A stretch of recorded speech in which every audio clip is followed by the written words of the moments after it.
This is Craziest HOA Moments. The HOA made it personal, and I made it documented. You are out of compliance, and I am done waiting.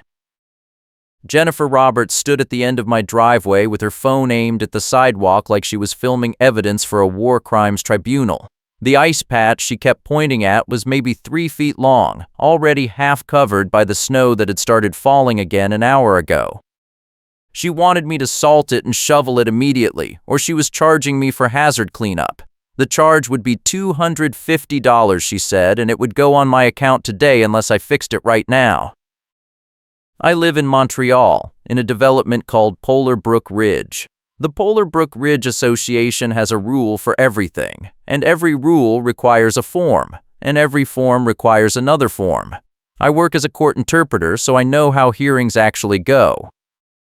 I know what counts as evidence and what counts as someone just making noise. Jennifer is the special assessment coordinator, which means she gets to invent new charges whenever the board needs money. She has been on my case since October, when I questioned a landscaping fee that did not match any work I had ever seen. The problem today was runoff. We had 2 inches of snow yesterday, then freezing rain overnight, then temperatures that swung up to 38 degrees this morning before dropping back down. Every driveway on the block had some kind of melt pattern. Mine happened to slope slightly toward the sidewalk, so when the snow melted, it ran downhill and refroze as a thin glaze. Jennifer claimed this was a violation of the winter maintenance policy and that I was liable for any injuries. I pointed out that the sidewalk directly in front of her own house had a worse ice sheet, and so did the corner lot 2 doors down. She did not even look. She just said, "Smile, I am documenting this for the file." Then she turned and walked back up the street, her boots crunching through the fresh snow, her phone still held out in front of her like a weapon. That was 3 days ago. This morning I got the notice. It was printed on Polar Brook Ridge Association letterhead, dated 2 days before the confrontation even happened. The charge was listed as emergency hazard remediation, and the amount was $250, due within 5 business days. If I did not pay, it would go to collections and they would add a $100 administrative fee. The notice also said that my snow removal contractor was no longer authorized to work on association property because he had failed to follow proper path documentation procedures. I called the contractor. He told me Jennifer had come out during his last visit and stood behind him with a clipboard, marking his shovel path with a bright yellow boot print stamp every few feet. She told him he was doing it wrong and that she was going to file a report. He said he was not coming back. He does good work, and he did not need the hassle. That left me with no one to clear my driveway or my front walk, which meant I was going to be in violation of the winter maintenance policy every time it snowed. My car battery was already struggling. It is a 2019 sedan, and the cold has been brutal this year. Every morning I have to let it crank for a few extra seconds before it catches. I cannot risk being stranded during a confrontation, which means I have to plan everything around when I know the car will start. I also cannot risk being late to work, because background checks are part of my job. If my record shows unpaid fines or collections activity, I could lose assignments. That is the stakes here. Jennifer knows it, and she is using it. I went to the management company office that afternoon. It is in a strip mall about 2 miles from the development, tucked between a dry cleaner and a tax prep place. The lobby is small, with fake wood paneling and a reception desk behind plexiglass. I asked for a copy of the winter maintenance policy. The receptionist said she would have to check with the property manager. The property manager came out 10 minutes later with a forced smile and told me the policy was still being finalized and they could not distribute drafts. I said the notice referenced the policy by section number. She said that was an internal reference and not available to homeowners. I asked how I was supposed to comply with a policy I was not allowed to read. She said I should follow common sense and clear my property promptly after every snowfall. I asked what promptly meant. She said it depended on conditions. I asked who decided what conditions meant. She smiled again and said the board made those determinations on a case-by-case basis. I went home and started taking pictures. I walked the entire block and photographed every driveway, every sidewalk, every front walk. I documented ice patches, snow piles, uncleared paths, anything that would show the enforcement was selective. I took wide shots and close-ups. I made sure the house numbers were visible in the frame, even though I knew I would have to describe them without showing readable text in any formal submission. I also noted the time and date on every photo using my phone camera metadata. That night, I got an email from the association. It said that due to ongoing violations, my access to the community amenities room was being suspended pending a compliance review. The amenities room is just a meeting space with folding tables and a kitchenette, but the suspension was copied to the entire board and marked as a formal action. It was humiliating, and it was meant to be. Jennifer was escalating. The next morning, I found a vendor truck in my driveway. Two guys in high-vis vests were shoveling the front walk and spreading salt on the sidewalk. I went outside and asked who sent them. They said the association had contracted them for emergency hazard remediation. I said I had not authorized any work. They shrugged and said they were just following the work order. I asked to see the work order. One of them pulled out a printed sheet with no readable text and showed me a line that said my address. I took a picture of it. Then I told them to stop. They looked at each other, made a phone call, and left. 10 minutes later, my phone rang. It was Jennifer. She said I had interfered with authorized safety work and that the cost of the aborted service call would be added to my account. I said I had not authorized any work. She said the board had authorized it under the Emergency Procedures Clause. I said I wanted to see the Emergency Procedures Clause. She said, "Your camera does not matter, my minutes are the truth." Then she hung up. That line stuck with me. Your camera does not matter, my minutes are the truth. It was so blatant. She was saying that her version of events was the official record, and nothing I documented would change that. It was the kind of thing people say when they think they are untouchable. I decided right then that I was going to make her eat those words, but I had to be smart about it. Timing was the whole weapon. I acted like I was backing down, because I needed her to feel safe enough to keep talking. I paid the $250 hazard charge. I paid the aborted service call fee. I did not argue. I just submitted the payments through the online portal and kept copies of the receipts. Then I filed a records request. I asked for all meeting minutes from the past 12 months, all vendor contracts related to winter maintenance, and all correspondence between the board and the property management company regarding my address. The request was formal, cited the relevant Quebec condo law, and gave them 15 days to respond. Jennifer called me 2 days later. She said the request was overly broad and that some of the documents were privileged board communications. I said I was entitled to meeting minutes and vendor contracts under the declaration. She said I was being disruptive and that the board was considering additional sanctions. I said I looked forward to seeing the documentation. She hung up. The documents arrived on day 14. They were heavily redacted with entire pages blacked out and marked as attorney-client privileged, but they included enough to see the pattern. The meeting minutes showed that Jennifer had proposed a new winter enforcement initiative in November, with a goal of generating $15,000 in new assessment revenue by March. The vendor contracts showed that the emergency remediation company was owned by her brother-in-law. And the correspondence showed that she had been instructing vendors to alter photo timestamps to make violations look older than they were. That was my trump card.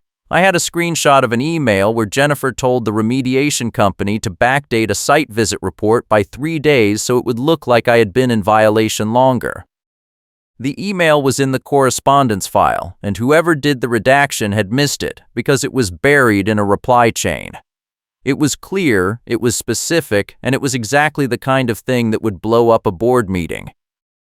I did not tell anyone. I just kept going to work, kept clearing my driveway by hand with a cheap shovel I bought at the hardware store, and waited. Jennifer kept pushing.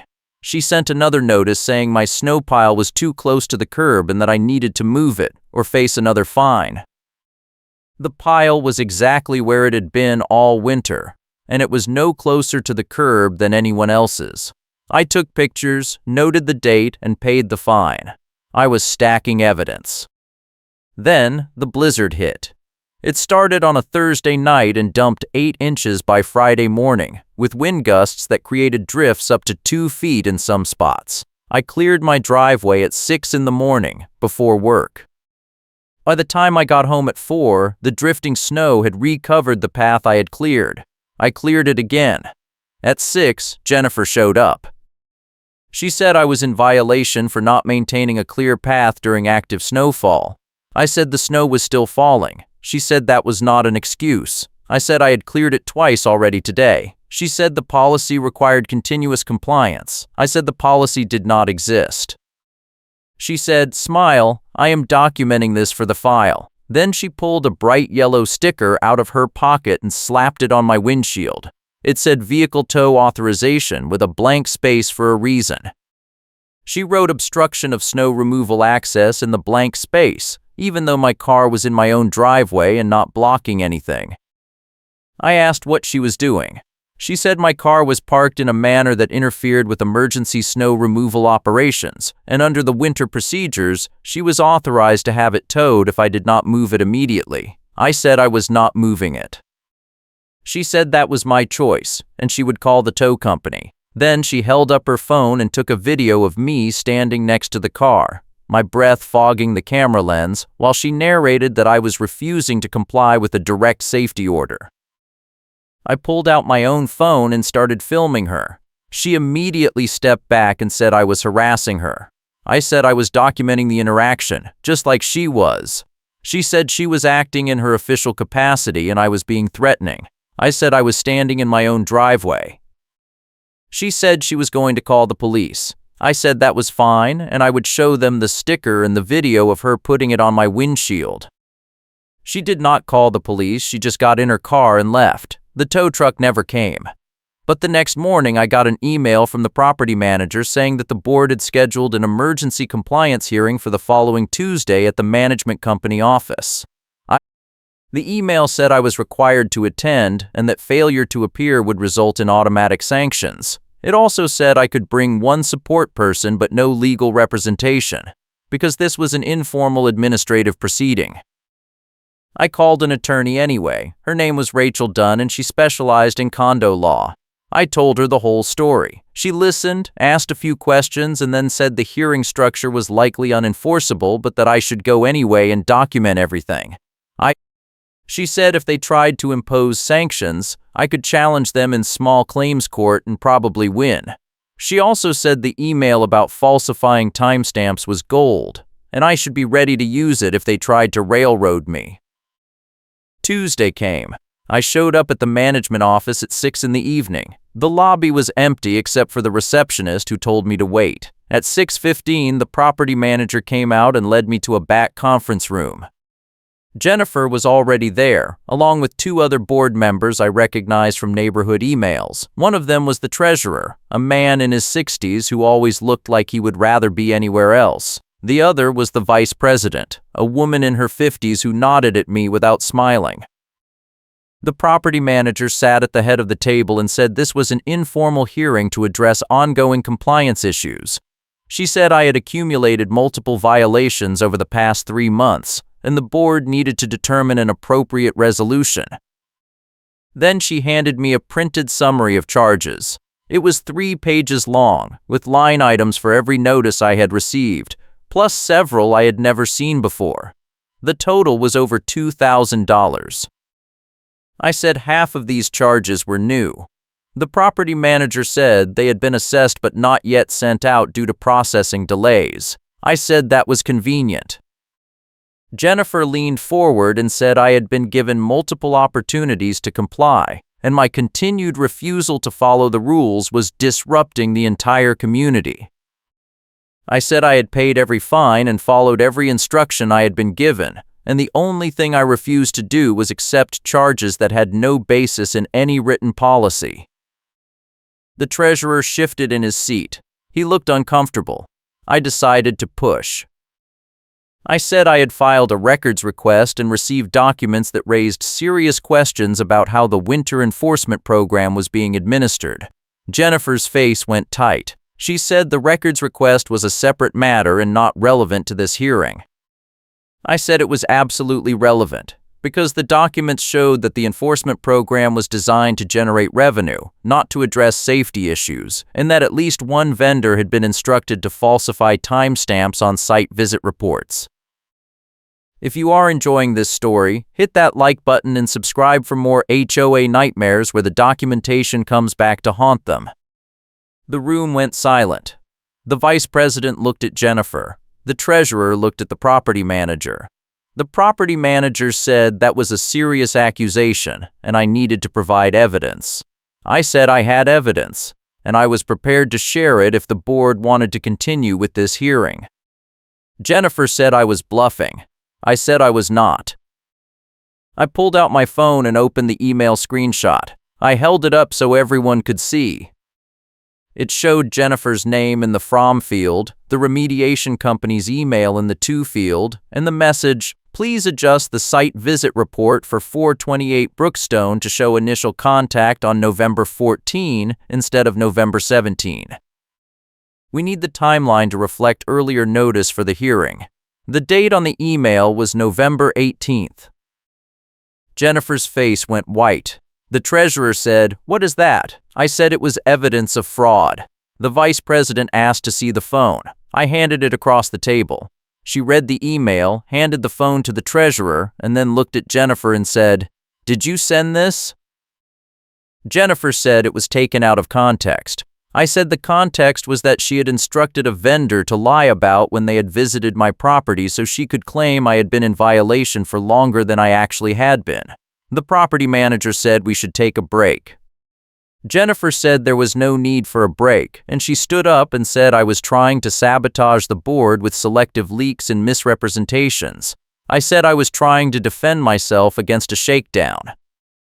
The treasurer said he wanted to see the full document file. The vice president said she wanted to see the vendor contract.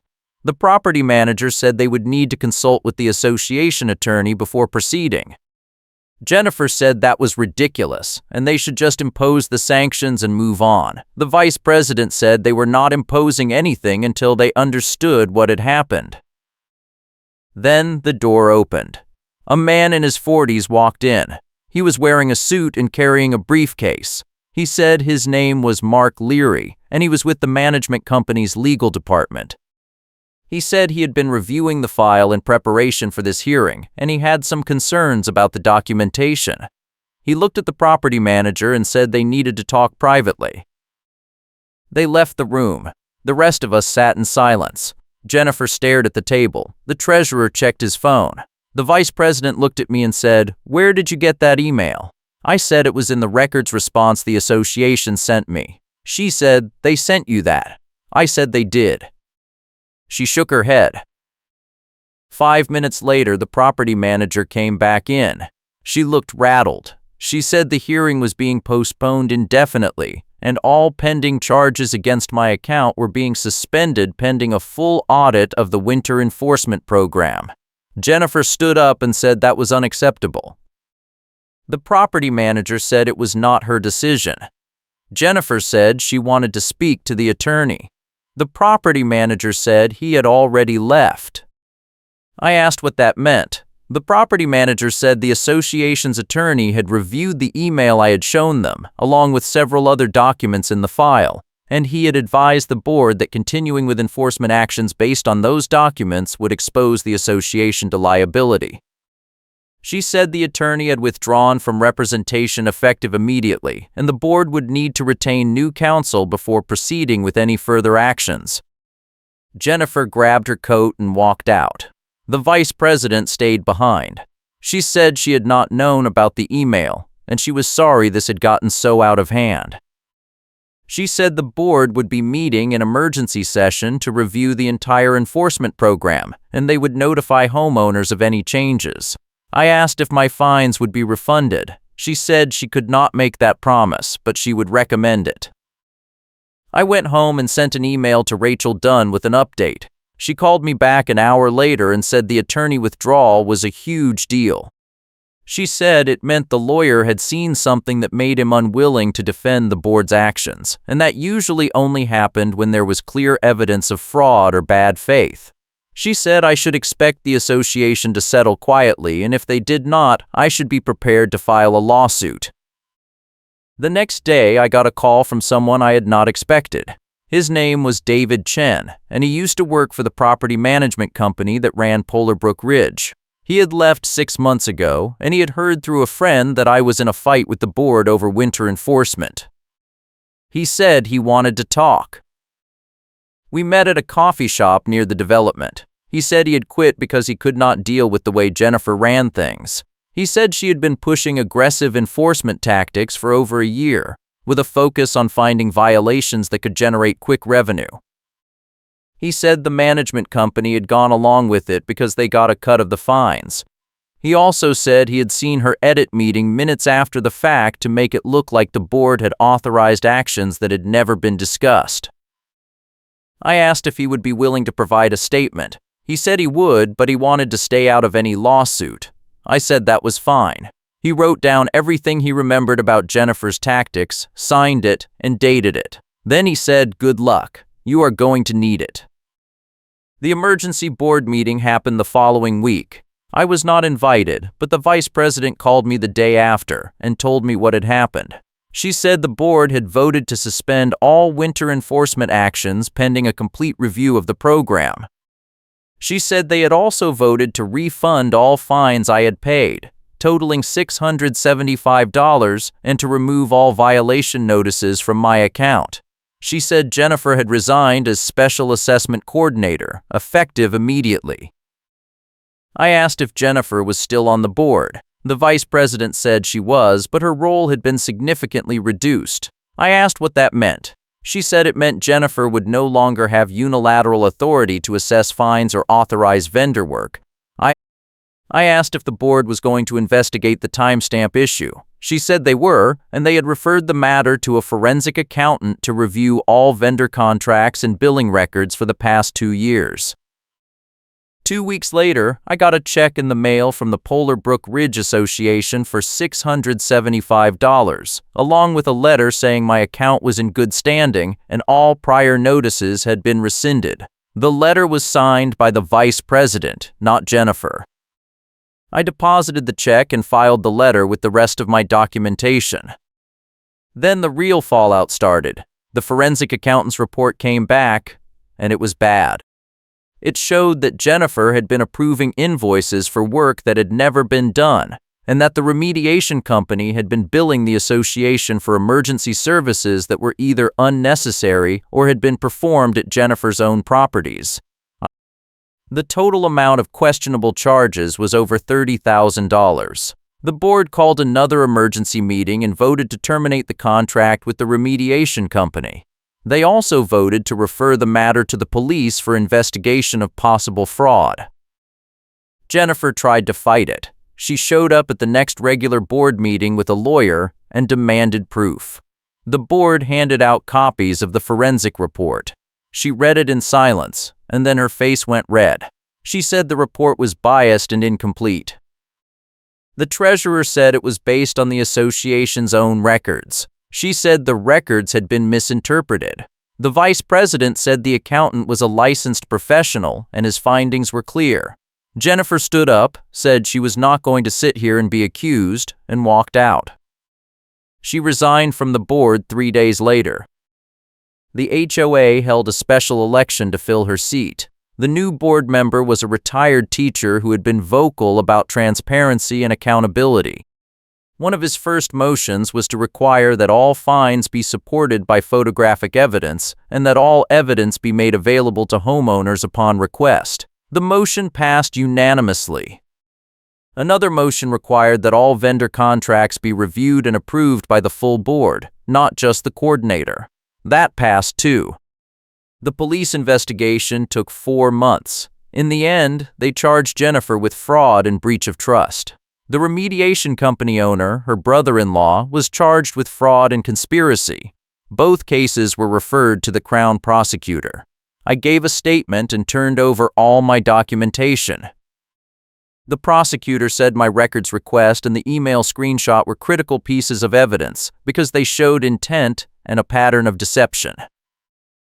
The civil case was simpler. I filed a small claims action against the association for the cost of my attorney consultation, the time I had lost from work, and the stress and harassment. The association settled within 30 days for $3,000, plus a written apology. The apology was signed by the entire board and posted in the community newsletter. It said the association had failed to follow proper procedures and had caused undue hardship to a homeowner. It did not name Jennifer, but everyone knew who it was about. Jennifer moved out of Polar Brook Ridge 6 months later. I heard she sold her house at a loss because the fraud charges had made it impossible for her to stay. The brother-in-law's company went out of business. The property management company lost the contract with Polar Brook Ridge and several other developments in the area after word got around about what had happened.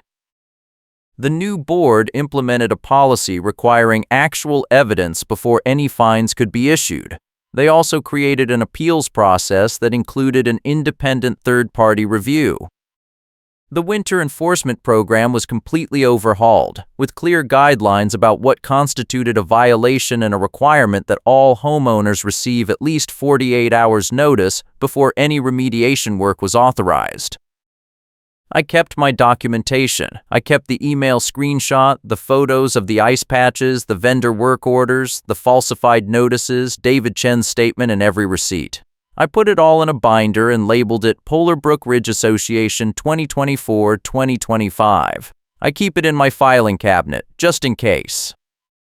My snow removal contractor came back the next winter. I told him what had happened. He laughed and said he was glad someone had finally stood up to her. He said she had been running the same scam on other developments, and a few other contractors had started refusing to work with her. He said the industry had a name for her, the Yellow Stamp Lady, because of the boot print stamp she used to mark paths as non-compliant. The whole thing taught me something important. Documentation is the only weapon that matters in an HOA fight. Jennifer thought she could control the narrative because she controlled the meeting minutes and the vendor reports.